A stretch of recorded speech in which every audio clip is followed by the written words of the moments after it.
À l'automne de 1966, Robert Matthews était un junior de 19 ans dans l'armée de l'air. Le 1er octobre 1966, il descendit d'un bus pour sa première tournée à une base à North Truro, Massachusetts. Le chauffeur de bus a dit à Matthews d'appeler la base pour qu'ils envoient un camion le chercher. Après être descendu du bus, Matthews s'est rendu à une cabine téléphonique dans l'épicerie d'Outraz Market. Matthews a appelé la base vers 20h45. Son collègue a dit que quelqu'un viendrait le chercher dans 1 minute. Alors que Matthews attendait son trajet, il a vu des lumières dans le ciel se diriger vers lui. Soudain, il a été envahi par la peur. Il a décroché le téléphone et a rappelé la base pour leur dire que quelque chose d'étrange se passait. Son collègue lui a demandé où il avait été. Matthews affirme qu'il n'a pas quitté sa position devant l'épicerie. Son collègue a dit que le camion s'est arrêté à 20h50, environ 5 minutes après son appel, et qu'il n'a vu personne attendre. Matthews a passé son deuxième appel à la base à 21h45. Cela faisait presque 1 heure, mais Matthews pensait que cela n'avait été que quelques minutes. Matthews a été emmené à la base où il a subi un interrogatoire intensif. Le personnel de l'armée de l'air lui a demandé où il s'était rendu et de décrire les lumières qu'il avait vues. Il a maintenu son histoire qu'il avait été devant l'épicerie tout le temps. Matthews a dit qu'il n'avait pas bu. Le personnel de l'Air Force ne l'a pas cru, mais finalement, tout le monde est passé à autre chose. Matthews a travaillé à la base, puis il est allé servir au Vietnam. Il s'est avéré que la perte de temps de Matthews en 1966 n'était pas sa seule expérience paranormale étrange. À 5 ou 6 ans, il s'est réveillé et a vu une étrange silhouette verte dans sa chambre. Matthews s'est assis et a tenté de crier, en vain. Il pensait avoir perdu sa voix et son ouïe. Puis tout est devenu noir. Quand il s'est réveillé, il était allongé dans son lit, la créature assise à côté de lui, sur le lit, a relevé son haut de pyjama et a fait quelque chose à sa poitrine. Matthews a dit à sa mère le lendemain qu'il y avait un fantôme dans sa chambre. Sa mère lui a dit qu'il faisait simplement des cauchemars. Pendant plus de 30 ans, Matthews a gardé cet incident secret et il a douté de sa santé mentale après la guerre à l'hiver de 1987. Il était en vacances, il cherchait un livre à lire. Il est tombé sur le livre « Les intrus, les incroyables visites à Copley Woods de Bud Hopkins ». La couverture avait une illustration d'un extraterrestre verdâtre avec un gros crâne, de grands yeux noirs, pas d'oreilles et une fente pour une bouche. Lorsqu'il a lu le livre, il était convaincu que son expérience d'enfant n'était pas un rêve. La créature sur la couverture ressemblait exactement à l'être qu'il avait vu dans sa chambre cette nuit-là quand il avait 5 ou 6 ans. Alors Matthews a contacté l'auteur du livre, Hopkins. Hopkins a mené des entretiens avec Matthews, puis l'a mis sous hypnose dans l'espoir de découvrir plus de détails sur ses expériences. Hopkins croyait que l'hypnose était un moyen efficace de retrouver des souvenirs perdus. Sous hypnose, Matthews a raconté la nuit devant le marché de Dutra. Il a dit qu'il avait vu 3 lumières se déplacer et planer au-dessus du parking. Puis une lumière rouge a foncé sur lui à une vitesse fulgurante. La lumière a atterri sur le parking et il a réalisé que c'était en fait une sorte d'aéronef. Une rampe s'est ouverte depuis l'aéronef et Matthews a vu 3 extraterrestres assis à gauche et 2 assis à droite. Matthews a dit que l'intérieur de l'engin était propre et clinique. Matthews se souvient ensuite d'être assis sur un banc à l'intérieur de l'engin, ses chaussures et sa chemise retirées. Des extraterrestres ont examiné sa poitrine et ont discuté entre eux. Selon Hopkins, l'histoire de Matthews est représentative des autres récits de gaspillage de temps qu'il a entendus. Hopkins a dit que le temps manquant implique généralement que les gens sont emmenés dans des objets volants non identifiés et que leurs vêtements sont retirés et que des échantillons de sang, de sperme ou de peau sont prélevés. Le sort de Robert Matthews, après avoir raconté son histoire à Hopkins, reste inconnu. Mais il a raconté une histoire pour un épisode de mystère non résolu. Il a été diffusé le 30 novembre 1988. Deuxième, Terrell Copeland. Suffolk est une ville du nord-ouest de la Virginie, près de la frontière de la Caroline du Nord. Terrell Copeland y vivait en 2000. Cette année-là, il a rejoint les Marines américains et était à la base navale du nord-ouest à Chesapeake, en Virginie. Tôt un matin, entre 3h et 4h, Copeland a vu un objet projeter un faisceau lumineux. Au début, il pensait que c'était un hélicoptère. Il n'était qu'à environ 100 pieds de distance et il ne faisait aucun bruit. La lumière est passée du jaune au vert. Puis il a vu que l'engin avait une forme ovale. Puis l'avion s'est envolé. 5 ans plus tard, Copeland a vu quelque chose de similaire. Le 24 octobre 2005, il se promenait près de la réserve nationale de faune du Grand Marais d'Ismail en Virginie. Il a vu une grande boule de lumière haut dans le ciel à environ 2 miles de distance. Il a vu 2 jets de combat militaires voler près de l'orbite de lumière. 3 jours plus tard, le 27 octobre, il était chez ses parents en Suffolk. Vers 7h du soir, il a vu une sphère bleue dans le ciel. Elle est réapparue 2 nuits après et cette fois, il a tenté de la suivre en voiture. Mais il n'a pas pu la suivre. Le 31 octobre, après 23 heures, l'orbe est réapparu. Copeland l'a suivi dans sa voiture et cela l'a conduit à un centre commercial. Il s'est garé sur le parking. C'est alors qu'il a réalisé qu'il y avait 2 orbes. Non seulement cela, c'était un énorme avion et les orbes étaient en des lumières qui étaient attachées à l'avion. L'avion avait une forme triangulaire et il était à environ 500 à 700 pieds au-dessus de sa voiture. Copeland crut d'abord que c'était un bombardier de l'armée de l'air, mais n'en avait jamais vu d'aussi grand durant son service. Une fois de plus, l'avion s'est simplement envolé en 2005 et 2006 et les personnes vivant à Suffolk et ses environs ont déposé 12 rapports de observation d'objets volants non identifiés dans la région. Le 29 janvier 2006, un journal local a rapporté les observations de formes lumineuses au-dessus de Virginia Beach qui changeaient rapidement de direction et de triangles volants au-dessus de Suffolk. Mais ces observations ont été signalées par des personnes qui étaient loin des formes lumineuses. Les observations de Copeland étaient uniques, car il a vu les objets de plus près. Le 5 mars 2007, juste après 8 heures du soir, Copeland conduisait. Il a remarqué des lumières dans le ciel à environ 30 pieds de lui.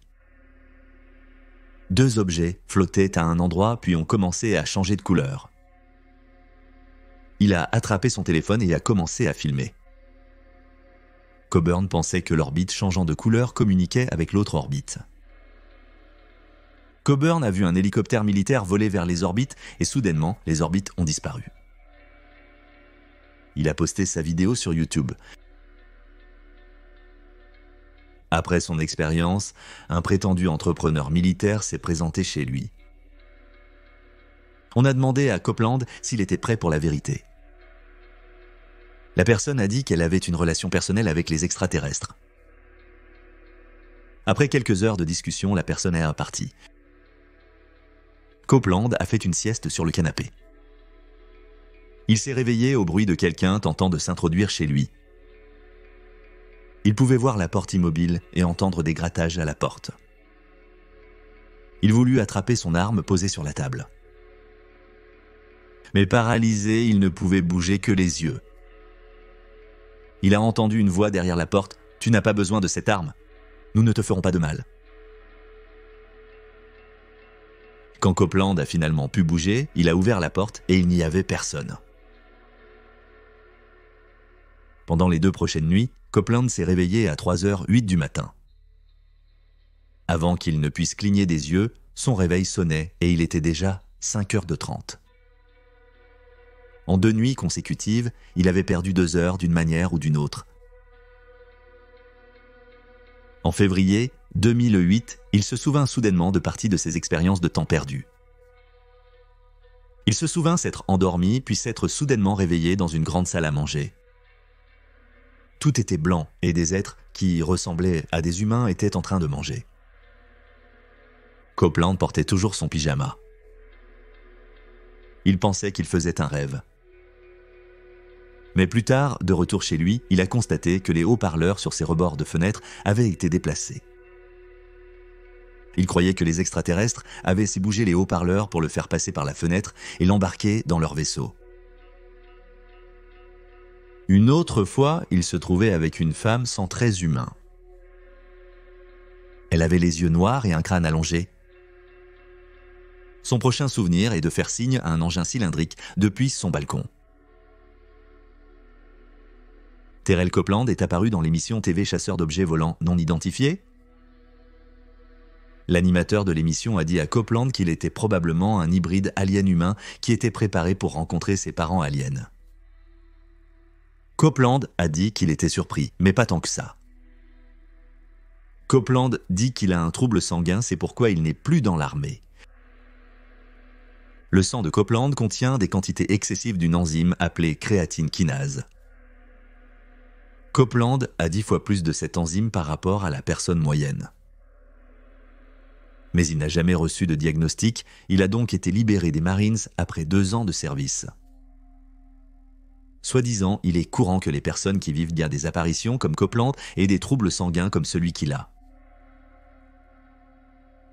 Copeland pense que les extraterrestres l'ont remarqué pour une raison quelconque et que ces expériences mèneront à quelque chose de plus grand. Il dit qu'il voit toujours régulièrement des objets volants non identifiés autour de ce folk. 1. Betty et Bernie Hill. Betty et Bernie Hill se sont rencontrés en 1956 chez un ami commun. Ils sont devenus amis et finalement ils sont tombés amoureux. Ils se sont mariés le 12 mai 1960 au New Jersey. Puis ils se sont installés à Portsmouth, New Hampshire. Betty était autrefois assistante sociale pour l'État du New Hampshire. Barney a commencé à servir dans l'armée à 18 ans en 1941. Il avait été tireur d'élite et chauffeur de camion. Il a été libéré en 1944. En septembre 1961, Barney a obtenu un emploi de commis à la distribution à Boston, Massachusetts.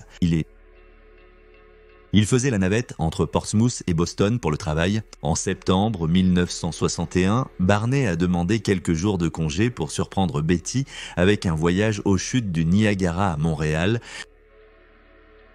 Ils sont partis en voyage en voiture le 17 septembre. Barney a mis le pistolet de Betty sous le tapis de sol de la voiture. Ils ont visité les chutes du Niagara, Toronto, les 1000 îles et Montréal. Le 19 septembre, ils ont décidé de rentrer chez eux. Cette nuit-là, ils traversaient les montagnes blanches du New Hampshire. Betty était sur le siège passager quand elle a vu ce qu'elle pensait être une étoile filante, mais elle s'est arrêtée dans le ciel puis a commencé à monter vers la lune. Elle a dit à Barney d'arrêter la voiture pour le voir par lui-même. Au moment où il l'a fait, l'objet tombait vers eux. Barney croyait que c'était un simple avion, mais trouvait étrange sa capacité à se déplacer si brusquement. Il a continué à conduire et l'objet a continué à les suivre. Ils ont conduit autour d'une formation rocheuse à travers une vallée appelée Franconia Notch et ont vu un disque plat flottant à environ 100 pieds au-dessus de leur voiture. Barney s'est arrêté et il a pris une paire de jumelles. Le disque s'est subitement arrêté, s'est déplacé vers un champ voisin et a survolé la cime des arbres. Barney a pris l'arme et s'est dirigé vers lui. Le disque avait environ 80 pieds de diamètre et il était silencieux. Il avait 2 rangées de fenêtres rectangulaires. Lorsque Barney s'est rapproché, 2 ailerons ont émergé de l'objet. Les ailerons avec des lumières rouges à l'extrémité se sont inclinés vers Barney.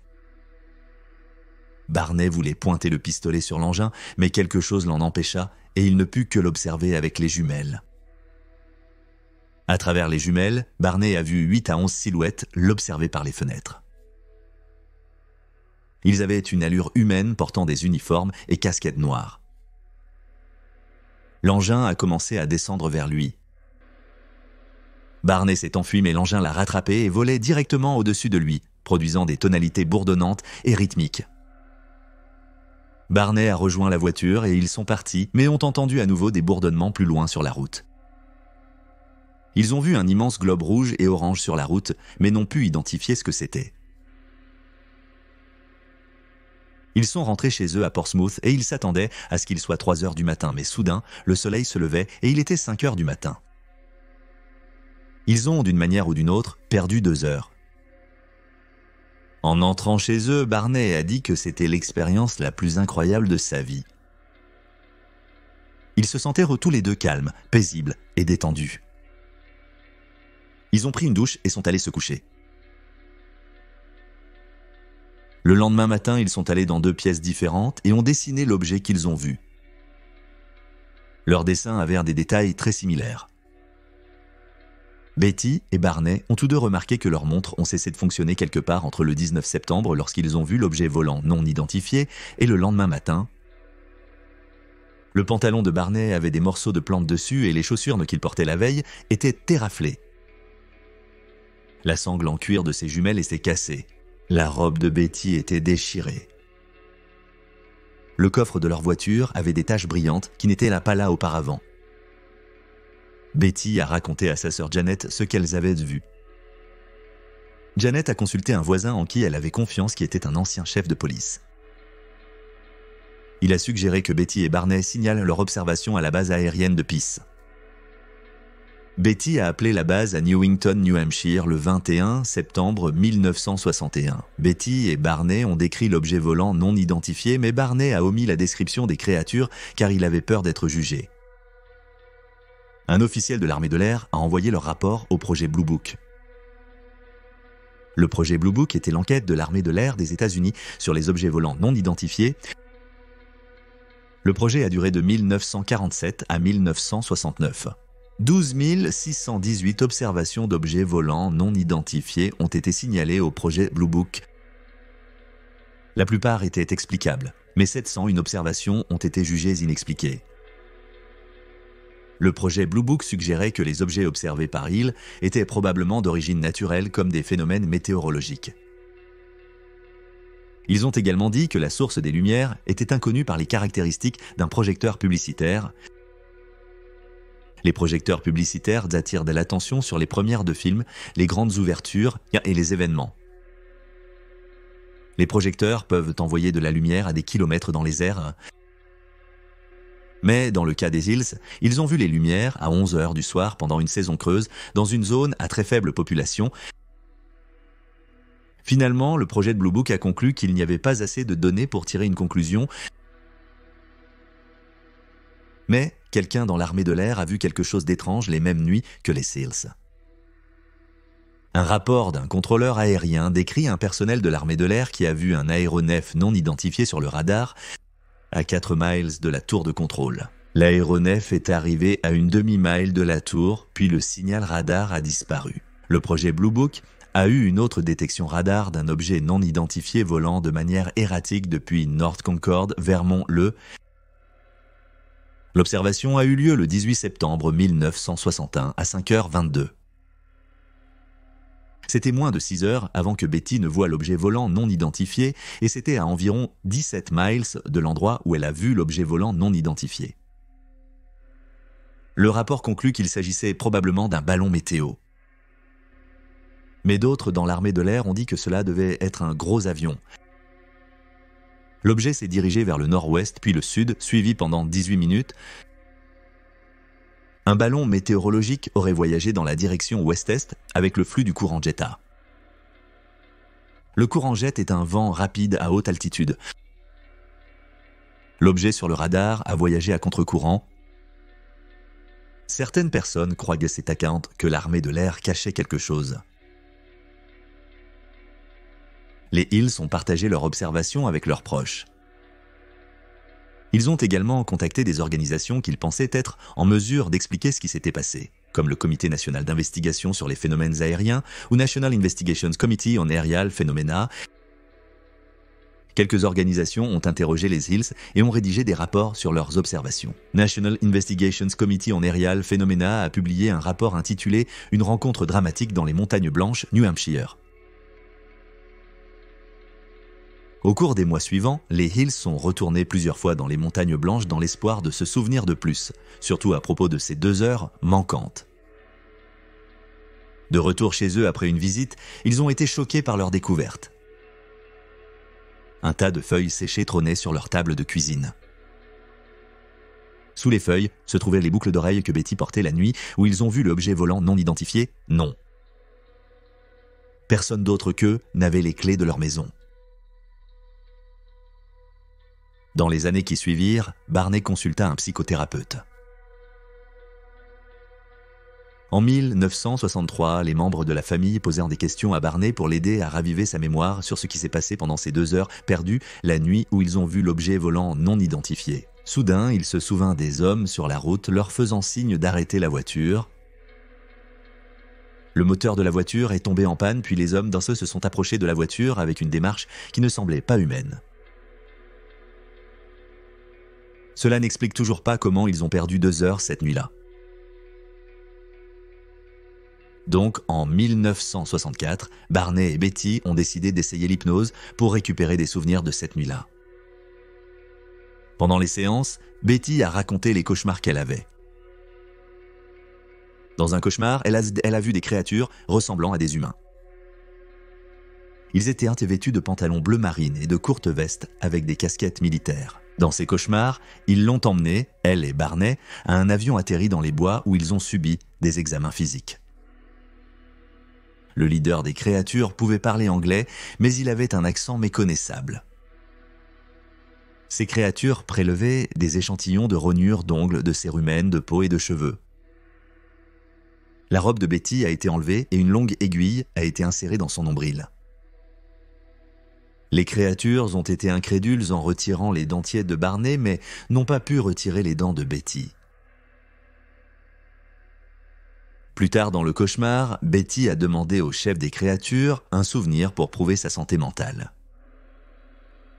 Elle a découvert un livre avec des symboles qu'elle souhaitait emporter, mais ils le lui ont interdit. Betty a demandé au chef son origine. Il a montré une carte avec des points reliés par des lignes. Les créatures ont ramené les Hills à leur voiture une fois l'examen de Barney terminé. De nombreux cauchemars de Betty étaient des variations de ce récit. Le 7 mars 1964, sous hypnose, Betty et Barney ont rappelé ce qui leur est arrivé en plus de détails. Betty se souvient que la voiture a fait un virage à gauche serré hors de l'autoroute. Selon Barney, une force externe a dévié sa voiture de l'autoroute. Les yeux de l'une des créatures dans l'engin sont entrés dans son esprit et ont dit à Barney de se calmer. Puis Barney et Betty ont vu un groupe d'êtres marcher vers eux. Le moteur de leur voiture est tombé en panne subitement. Betty a essayé de s'enfuir, mais les êtres se sont divisés en 2 groupes et ont encerclé leur voiture. Barney a décrit les êtres comme des figures humanoïdes aux yeux obliques, contrairement à tout humain. Sous hypnose, Betty se souvient qu'elle et Barney se promenaient dans les bois avec ces êtres. Ils les ont décrits comme mesurant entre 4 et 5 pieds de haut, avec un teint gris, des lèvres bleutées et des yeux sombres mirate-tarodilla. Ils avaient de grosses têtes, des petits nez plats et des fentes en guise de bouche. Les êtres les ont menés vers un objet ovale métallique au sol. Ils ont gravi la rampe et Barney a cogné ses pieds contre l'engin, éraflant sa chaussure. Une fois les Hills à l'intérieur, le leader a rassuré Betty en anglais. Barney a été conduit dans une salle d'opération et allongé sur une table. Les êtres ont enlevé ses chaussures et baissé son pantalon. Ils l'ont retourné et lui ont inséré un tube dans le rectum. Ils ont touché sa peau sur son dos, comme s'ils comptaient ses vertèbres. Les hommes ont retourné Barney et prélevé un échantillon de sa peau. L'examinateur a inspecté l'oreille de Barney, intrigué par sa structure. L'examen de Betty était similaire, à l'exception de l'examen rectal. Mais elle a bien fait un test de grossesse en insérant une aiguille dans son nombril. L'examinateur a quitté la salle d'opération, laissant Betty seule avec le chef. Elle lui a dit que cette expérience était scandaleuse et que personne ne les croirait. Comme dans son cauchemar, elle a demandé un objet à emporter en guise de preuve. Elle a découvert un livre sur un meuble contenant des lignes et des points. Le leader lui a laissé prendre le livre. Betty a demandé au leader d'où il venait. Il a sorti une carte qui avait des points partout et des lignes courbes les reliaient.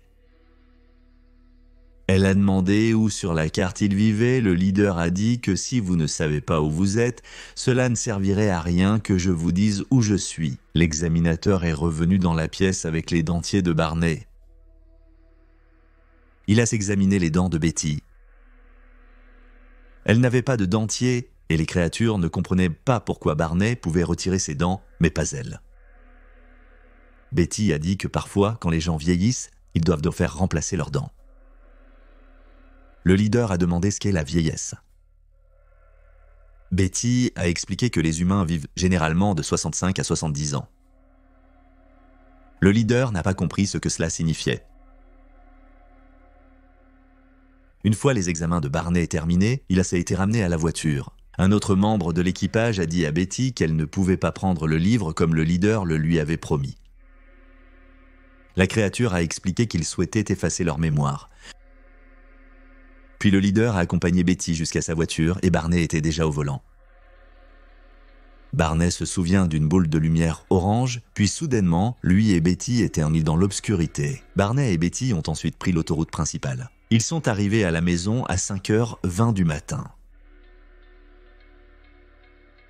Après la séance d'hypnose, les Hills ont finalement compris ce qui leur était arrivé. Les extraterrestres les ont kidnappés. Mais l'hypnothérapeute ne croyait pas aux ovnis. Il pensait qu'il ne faisait que raconter les cauchemars de Betty et sa fantaisie partagée. Mais Betty et Barney étaient sûrs que ces choses leur étaient arrivées. En avril 1964, l'hypnothérapeute a demandé à Betty si les êtres ressemblaient à des images d'extraterrestres. Betty a dit qu'elle n'avait jamais vu de photos d'extraterrestres. Les séances d'hypnose se sont terminées au printemps 1964. Les Hills étaient déçus que l'hypnothérapeute pense que leurs expériences n'étaient que des rêves. L'hypnothérapeute avait même dit qu'il est impossible de mentir sous hypnose. Betty croyait qu'elle avait fait des cauchemars à propos de cette nuit, mais elle croyait aussi fermement que les événements de septembre 1961 étaient réels. Un officier supérieur de l'armée de l'air a écouté les enregistrements des séances d'hypnose des Hills et il croit également que leurs expériences étaient réelles.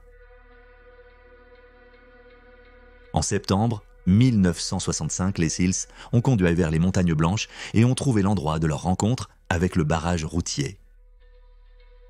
Ils ont marché dans les bois jusqu'à une clairière.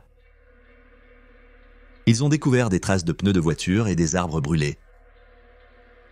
Ils croient que c'est l'endroit exact où leur voiture a soudainement quitté l'autoroute et où ils sont tombés sur l'avion. Finalement, les Hills ont continué leur vie et ont promu des questions libérales et sociopolitiques. Ils sont devenus envoyés à l'Organisation des Nations Unies. Barney était fortement impliqué dans l'Association nationale pour la promotion des gens de couleur. Il était aussi engagé dans les droits civiques au gouvernement du New Hampshire. Il a été nommé pour la Commission des droits de l'homme de l'État. Betty a poursuivi son travail d'assistante sociale pour l'enfance au sein de l'État du New Hampshire. Pendant cette période, les Hills sont restés silencieux sur leur histoire. Ils ne voulaient pas de publicité, car ils pensaient que cela ruinerait leur vie. En 1965, un reporter d'un journal de Boston a contacté les Hills car il avait entendu parler de leur histoire par un de leurs amis qui l'avait interviewé. Au début, ils ont ignoré sa demande d'interview. Puis, le reporter a obtenu une copie de leur dossier du projet Blue Book et il a parlé avec des officiers de l'Air Force et des membres de National Investigations Committee on Aerial Phenomena. Ils savaient aussi qu'ils avaient vu un hypnothérapeute. Le 25 octobre 1965, l'histoire du reporter est apparue dans le Boston Traveler. L'histoire a propulsé les collines sous les feux de la rampe. Des journalistes ont encerclé leur maison, les ont appelés et sont même apparus sur leur lieu de travail. Betty et Barney ont choisi de s'adresser aux médias. Ils ont tenu une conférence de presse quelques semaines après la publication de l'article. Les officiers d'information publique de la base aérienne de Peace ont parlé à une foule en disant que les observations d'objets volants non identifiés étaient prises au sérieux et devraient être signalées à la base. Les Hills ont déclaré que l'article avait été publié sans leur consentement et que l'hypnothérapeute n'a pas pu expliquer de manière adéquate les 2 heures de temps qu'ils ont perdues. Au fil des années, les Hills ont donné plus d'interviews. Un livre intitulé « Le voyage interrompu » a été écrit sur leur histoire dans un film fait pour la télévision basé sur leurs expériences appelé « L'incident objet volant non identifié » diffusé en 1975. Après que l'histoire a été rendue publique, les Hills ont régulièrement vu des objets volants non identifiés voler selon des trajectoires étranges. Même les parents de Betty ont vu les objets volants non identifiés. En 1967, la santé de Betty s'est détériorée et elle a pris un congé en tant que travailleuse sociale pour enfants. La santé de Barney s'est détériorée en 1968. Il a subi un accident vasculaire cérébral sévère et est décédé le 25 février 1969 à 46 ans. Betty était dévastée par la perte de son mari. Plus tard, en 1969, Betty a reçu une lettre de Marjorie Fish, une enseignante intéressée par les objets volants non identifiés.